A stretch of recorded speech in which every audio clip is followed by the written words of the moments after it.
Number 11، اللہ چاہے تو محمد صلی اللہ علیہ وسلم کے برابر کروڑوں پیدا کر ڈالے۔ تقویۃ الایمان۔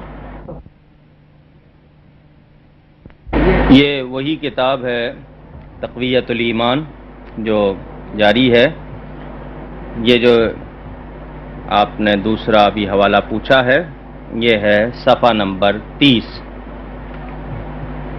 وہ کہتے ہیں اس شہنشاہ کی تو یہ شان ہے کہ ایک آن میں ایک حکم کن سے چاہے تو کروڑوں نبی اور ولی اور جن و فرشتہ جبرائیل اور محمد صلی اللہ علیہ وسلم کے برابر پیدا کر ڈالے۔ یعنی یہ دیکھ لیں ان کی اپنا حوالہ ہے، ایک حکم کن سے چاہے تو کروڑوں جبرائیل اور محمد صلی اللہ علیہ وسلم پیدا کر ڈالے۔